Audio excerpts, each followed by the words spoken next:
आता अधिवेशन सुरू झाल्यानंतर विशेषतः दुसऱ्याच दिवशी धनंजय मुंडे यांनी राजीनामा दिला आहे.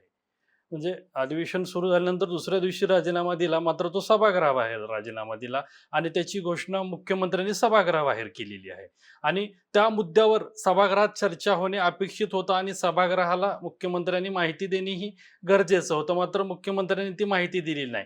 दुसरीकडं त्याच दिवशी विरोधकाऐवजी सत्ताधारीच आक्रमक झाले. धनंजय मुंडेंनी राजीनामा दिल्यानंतर धनंजय मुंडेच्या राजीनाम्याचा वर चर्चा न होता त्या समाजवादी पक्षाचे अबू आझमी यांनी औरंगजेबावर केलेल्या वक्तव्यावरूनच सभागृहात गोंधळ सुरू झाला.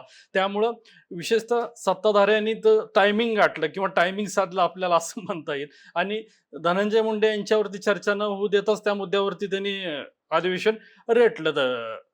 अबू आझमीच्या मुद्द्यावरती विशेषतः या अधिवेशनात कधीच म्हणजे की धनंजय मुंडेच्या राजीनाम्याविषयी बोललं गेलं नाही आणि सकार शब्दही काढले नाही. विशेषतः विरोधक सुद्धा सभागृहाबाहेर धनंजय मुंडेच्या राजीनाम्याच्या ह्याच्यावरून तर आक्रमक झालेले दिसले, मात्र सभागृहात कधीच त्यांनी त्या विषयी चकार शब्दही काढलेला नाही. त्यामुळं या मुद्दा न मांडता याला पूर्णतः सरकारने बगल दिलेली आहे धनंजय मुंडेच्या राजीनामा प्रश्नाला. सर, धनंजय मुंडेमुळं किंवा संतोष देशमुख यांच्या हत्येमुळं ज्यामध्ये घटना घडल्या किंवा ज्या प्रकारे ती घटना घडली, हत्येचं प्रकरण समोर आलं, नंतर त्याचे फोटो समोर आले. त्यामध्ये धनंजय मुंडेंचा थेट हे नाही असं म्हटलं गेलं. पण त्यांनी धनंजय मुंडेंनी राजीनामा देताना मी तब्येतीच्या कारणाने देतोय असं म्हटलं गेलं. पण या सगळ्या प्रकरणामध्ये शिवाय सोमनाथ सूर्यवंशीची पण पोलीस कोठडीमध्ये हत्या झाली, पोलिसांच्या मारहाणीमध्ये मृत्यू झाला. तर ह्या सगळ्या ह्याच्यामध्ये सरकारची प्रतिमा कुठंतरी खराब झाली का? हां, अगदी अधिवेशन सुरू होण्यापूर्वी या दोन घटना गाजतच होत्या. आणि विशेषतः जर बघितलं तरी राज्य सरकारचं हिवाळी अधिवेशन ज्यावेळेस सुरू झालं म्हणजे की डिसेंबर महिन्यात, त्यावेळेसपासून ह्या दोन घटना घडून गेलेल्या होत्या. त्या ठिकाणीही विरोधकांनी या दोन्ही मुद्द्यावरून कोंडी केली होती सरकारची. मात्र त्यावरची चौकशी सुरू आहे. चौकशीत निष्पन्न झाल्यानंतर आपण कारवाई करू असं उत्तर सरकारकडून दिलं होतं. मात्र मधल्या 3 महिन्याच्या काळात सत्ताधारी असोत वा विरोधक असोत यांनी हे दोन्ही मुद्दे लावून धरले होते. विशेषतः संतोष देशमुख हत्या प्रकरणानंतर राज्यभरात ठिकठिकाणी मोर्चे निघाले. त्यामुळे तर वातावरण अगदीच अ, बदलून गेलं होतं. त्यामुळं अर्थसंकल्पीय अधिवेशनाच्या सुरुवातीलाच लक्षात आलं होतं की विरोधक या धनंजय मुंडेच्या राजीनाम्यावरून सरकारची कोंडी करणार आणि त्यांनी कोंडीही केली होती आणि तो प्रश्न लावूनही धरलेला होता.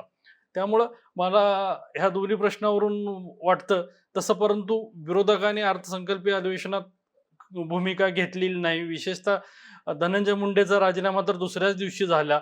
त्यामुळं यातून सर्व काही निष्पन्न झालेलं आहे. सर, धनंजय मुंडेंचा राजीनामा म्हणजे आपण आता मी ज्या प्रकारे सुरुवातीला म्हटलो की सरकार बॅकफूटवर गेलंय का? ऍक्च्युली सरकार बॅकफूटवर आहे की राष्ट्रवादी काँग्रेस बॅकफूटवर आहे? कारण की धनंजय मुंडे पाठोपाठ आपले जे कृषी मंत्री आहे राष्ट्रवादी काँग्रेसच्या कोट्यातनं जे कृषी मंत्री झालेले माणिकराव कोकाटे, यांनाही न्यायालयाने शिक्षा दिली होती. ते अपात्र ठरतात का काय, आमदारकी त्यांची जाती की काय, अशी स्थिती निर्माण झाली होती. शिक्षेला स्थगिती मिळाली, नंतर ती कमी झाली, त्यामुळे त्यांची आमदारकी वाचली. पण याच्यामुळे एकंदरीत महायुती सरकारमध्ये राष्ट्रवादी काँग्रेसची प्रतिमा म्हणजे थोडी जड जातीये का, किंवा त्यांच्यामुळे सरकार अडचणीत येत आहे का, याविषयी काय वाटतं? सरकार अडचणीत म्हणण्यापेक्षा कुठलाही जरी मंत्री असेल किंवा काहीही असेल तर ते शेवटी सरकारचंच अपयश असतं. एकंदरीत आपण जर धरलं तर पक्षापेक्षाही सरकारवरच त्या सगळ्या गोष्टी येतात. त्यामुळंच धनंजय मुंडेंना 3 महिने थोडंसं वाचवण्याचा सरकारकडनं प्रयत्न झाला. म्हणजे की त्यांचा डायरेक्ट इन्व्हॉल्वमेंट नसल्यामुळं सरकारकडनं यातून काही मार्ग निघतोय का किंवा काय होतंय का यामुळं मार्ग काढण्यात आला किंवा चौकशी समिती नेमलेली आहे किंवा चौकशी सुरू आहे असं सांगत त्यातून मार्गक्रमण करीत होतं. मात्र शेवटी अधिवेशन काळातच संतोष देशमुखच्या हत्येचे फोटो व्हायरल झाले. त्यामुळं नाईलाजास्तव धनंजय मुंडेंना राजीनामा द्यावा लागला. आता दुसरी एक घटना त्यानंतर तुम्ही म्हणताय माणिकराव कोकाटेंचाही विषय. माणिकराव कोकाटेंचाही विषय न्यायालयात होता. न्यायालयाने सुरुवातीला त्यांचे हे केले म्हणजे की दोषी ठरवलं होतं. मात्र त्यानंतर त्याला स्थगितीही दिली. त्यामुळे ते प्रकरण थोडंसं न्यायप्रविष्ट असल्यामुळं वेगळं झालं. त्याच तुलनेत जर आपण बघितलं तर काँग्रेसचे आमदार सुनील केदार यांच्यावरही ते आमदार असताना न्यायालयाने त्यांना दोषी ठरवलं होतं. त्यानंतर 2 ते 3 दिवसातच त्यांनी अपात्रता ठरवली. अपात्रतेची कारवाई केली.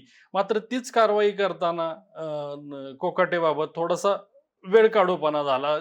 4-5 दिवसाची त्यांना संधी देण्यात आली, की जेणेकरून की ते वरच्या कोर्टात जातील आणि त्यांच्या अ, अं, शिक्षेला स्थगिती आणतील अशा प्रकारे वेळ काढण्यात आला आणि त्या तुलनेत अ, वरिष्ठ कोर्टाने त्यांना त्यांच्या बाजूने निर्णयही दिला. त्यामुळे त्यांच्यावर काही कारवाई झालेली नाही किंवा त्यांना राजीनामाही मागण्यात आला नाही त्यानंतरच्या काळात.